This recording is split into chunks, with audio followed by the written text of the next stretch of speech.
Hi hello ನಮಸ್ಕಾರ. ನಿಮಗೆಲ್ಲರಿಗೂ ಸ್ವಾಗತ ಆಶಾ ಅಡುಗೆ ಮನೆಗೆ.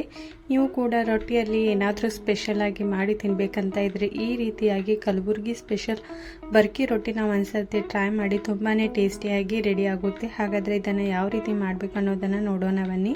ಇದನ್ನು ಮಾಡಲಿಕ್ಕೆ ನಾನು ಮಿಕ್ಸಿ ಜಾರಲ್ಲಿ ಒಂದು 7 ರಿಂದ 8 ಹಸಿಮೆಣಸಿನ್ಕಾಯಿನ ಹಾಕ್ತಾಯಿದ್ದೇನೆ. 1 ಗಡ್ಡೆ ಬೆಳ್ಳುಳ್ಳಿನ ಹಾಕ್ತಾಯಿದ್ದೇನೆ.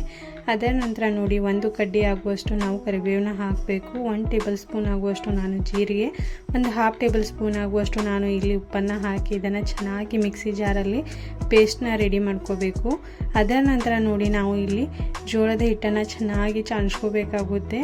ಈ ರೀತಿಯಾಗಿ ಜೋಳದ ಹಿಟ್ಟನ್ನು ಚಾಣಿಸಿದ ನಂತರ ನೋಡಿ ಇಲ್ಲಿ 2 ರಿಂದ 3 ಕಪ್ ಆಗುವಷ್ಟು ನಾನು ಜೋಳದ ಹಿಟ್ಟನ್ನು ಚಾಣಿಸಿದ್ದೇನೆ. ಅದರ ನಂತರ ನೋಡಿ ಇದಕ್ಕೆ ಎಲ್ಲಕ್ಕಿಂತ ಮೊದಲು ಅರಿಶಿನ ಹಾಕಬೇಕು.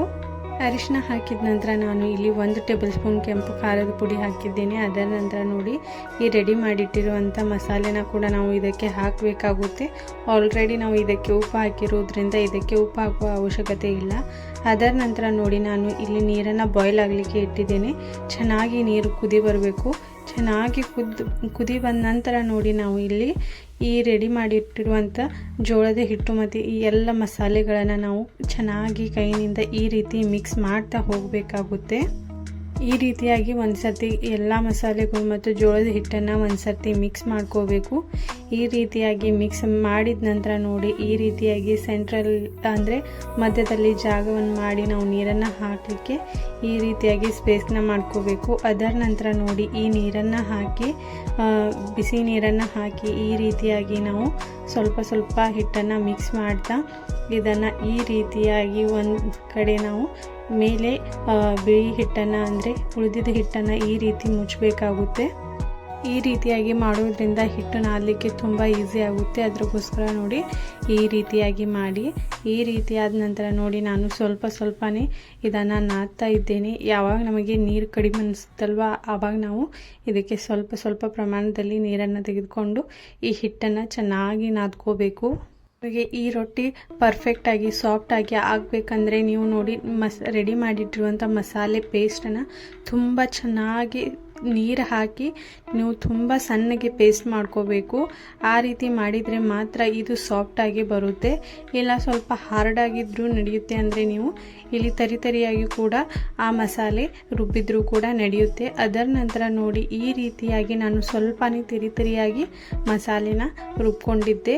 ಸ್ವಲ್ಪ ಹಾರ್ಡಾಗಿದ್ದರೂ ಕೂಡ ಈ ರೊಟ್ಟಿ ತಿನ್ನಲಿಕ್ಕೆ ಟೇಸ್ಟಿಯಾಗಿರುತ್ತೆ. ಅದಕ್ಕೋಸ್ಕರ ನೋಡಿ ನಾನು ತರಿಯಾಗಿ ರುಬ್ಬಿರುವ ಮಸಾಲೆನ ಹಾಕಿದ್ದೇನೆ. ಅದರ ನಂತರ ನೋಡಿ ಈ ರೀತಿಯಾಗಿ ಹಿಟ್ಟನ್ನು ನಾದಿದ ನಂತರ ಒಂದು ಉಳ್ಳೆನ ತೆಗೆದುಕೊಂಡು ಆ ಉಳ್ಳೆನ ಕೂಡ ನಾವು ಈ ರೀತಿಯಾಗಿ ಚೆನ್ನಾಗಿ ನಾದ್ಕೋಬೇಕು. ಮುಂಚೆ ಈ ರೀತಿಯಾಗಿ ನಾದಿದ ನಂತರ ನೋಡಿ ಉಳ್ಳೆನ ರೆಡಿ ಮಾಡಬೇಕಾಗುತ್ತೆ.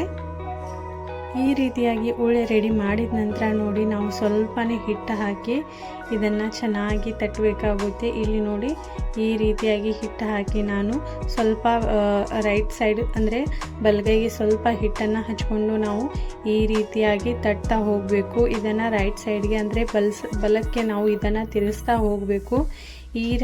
ಈ ರೀತಿಯಾಗಿ ತಟ್ಟೋದ್ರಿಂದ ಪರ್ಫೆಕ್ಟಾಗಿ ರೊಟ್ಟಿ ಕೂಡ ರೆಡಿ ಆಗುತ್ತೆ. ನೋಡಿ ಈ ರೀತಿಯಾಗಿ ನಾನು ರೊಟ್ಟಿನ ತಟ್ಟಿ ಚೆನ್ನಾಗಿ ತಯಾರು ಕೂಡ ಆಗಿದೆ. ಇವು ನೋಡ್ಬೋದು ಎಷ್ಟು ಈಸಿ ಇದೆ ಅಂತ ಈ ರೊಟ್ಟಿ ಮಾಡೋದು ಕೂಡ. ಈ ರೀತಿಯಾಗಿ ರೊಟ್ಟಿ ಮಾಡಿದ ನಂತರ ನೋಡಿ ಒಂದು ಸೈಡಲ್ಲಿ ನಾವು ಗ್ಯಾಸ್ ಮೇಲೆ ತವೆನ ಸ್ವಲ್ಪ ಬಿಸಿ ಮಾಡಲಿಕ್ಕೆ ಇಡಬೇಕು. ತವೆ ಬಿಸಿ ಆದ ನಂತರ ನಾವು ಈ ರೊಟ್ಟಿನ ಹಾಕಬೇಕಾಗುತ್ತೆ. ಇಲ್ಲಿ ನೋಡಿ ನಾನು ಇದಕ್ಕೆ ನೀರನ್ನು ಹಚ್ತಾ ಇದ್ದೇನೆ. ನಾನು ಇಲ್ಲಿ ಕೈಯಿಂದ ನೀರನ್ನು ಹಚ್ತಾ ಇದ್ದೇನೆ. ನೀವು ಬೇಕಾದರೆ ಅರಿವಿಯಿಂದ ಕೂಡ ಹಚ್ಬೋದು.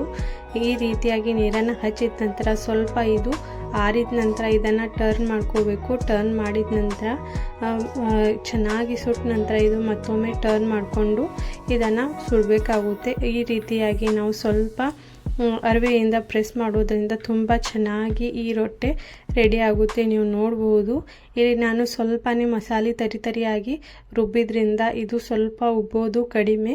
ಅದಕ್ಕೋಸ್ಕರ ನೀವು ತುಂಬ ಸಣ್ಣಗೆ ಪೇಸ್ಟ್ ಮಾಡಿ ಇದರಲ್ಲಿ ಹಾಕಿದರೆ ತುಂಬ ಈಸಿಯಾಗಿ ಸಾಫ್ಟಾಗಿ ಇದು ರೊಟ್ಟಿ ಕೂಡ ರೆಡಿ ಆಗುತ್ತೆ. ನೀವು ನೋಡ್ಬೋದು ಇದೇ ರೀತಿ ಉಳಿದಿರುವ ಎಲ್ಲ ರೊಟ್ಟಿಗಳನ್ನು ಉಳಿದಿರುವ ಎಲ್ಲ ರೊಟ್ಟಿಗಳನ್ನು ಇದೇ ರೀತಿಯಾಗಿ ರೆಡಿ ಮಾಡಿದ್ದೇನೆ. ಈ ರೀತಿಯಾಗಿ ಈ ರೊಟ್ಟಿನ ರೆಡಿ ಮಾಡಿ ಇದರ ಜೊತೆ ಮೊಸರಿದ್ರೆ ತುಂಬಾ ಚೆನ್ನಾಗಿ ಈ ರೊಟ್ಟಿ ಕೂಡ ತಿನ್ನಲಿಕ್ಕೆ ಹತ್ತುತ್ತೆ. ಒಂದ್ಸರ್ತಿ ಟ್ರೈ ಮಾಡಿ. ವಿಡಿಯೋ ಇಷ್ಟವಾದರೆ ಲೈಕ್ ಮಾಡಿ, ಶೇರ್ ಮಾಡಿ, ಸಬ್ಸ್ಕ್ರೈಬ್ ಮಾಡೋದನ್ನು ಮರಿಬೇಡಿ. Thank you.